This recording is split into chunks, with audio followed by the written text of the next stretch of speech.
بسم اللہ الرحمن الرحیم۔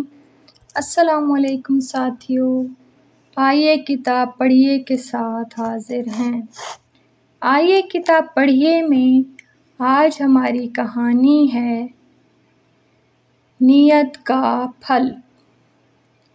پانی یوں تو سب جگہ بڑی چیز ہے، مگر ریتلے گرم اور خشک علاقوں میں تو خدا کی بڑی ہی نعمت سمجھا جاتا ہے کہ وہاں نہ دریا ہیں، نہ کنویں، نہ نہریں، بس جہاں کہیں تالابوں، جوہڑوں میں میںہ کا پانی جمع ہو جاتا ہے، سب اسی کو دور دور بھر کر لے جاتے ہیں۔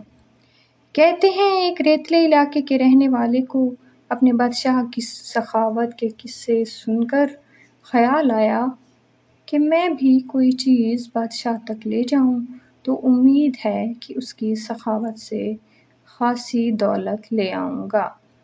آخر اس نے سوچا کہ پانی ہی سب سے اچھی چیز ہے، اسی کا ایک گھڑا بادشاہ کے حضور تحفے کے طور پر لے جانا چاہیے۔ چنانچہ اس نے پانی کا گھڑا بھر کر اٹھا لیا اور بہت دن سفر کر کے اس شہر میں جا پہنچا جہاں بادشاہ رہتا تھا۔ یہ شہر دریا کے کنارے آباد تھا اور اتفاق سے جس وقت گنوار گھڑا لے کر وہاں پہنچا، بادشاہ دریا کی سیر کے لیے ایک کشتی میں بیٹھنے کو تیار تھا۔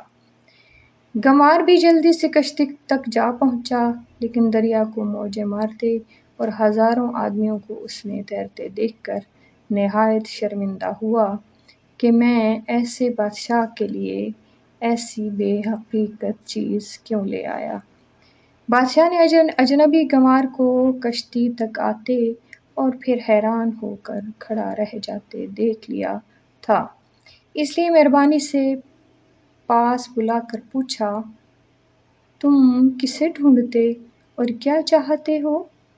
گنوار نے عرض کیا، بادشاہ سلامت، میں حضور کے لیے یہ پانی کا گھڑا مہینہ بھر کی راہ سے اٹھا کر لایا ہوں، مگر یہاں آ کر دیکھا تو یہ کچھ چیز ہی نہیں۔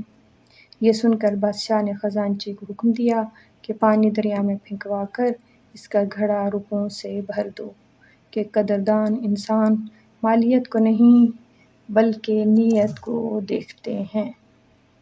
تو یہ تھی ہماری آج کی کہانی۔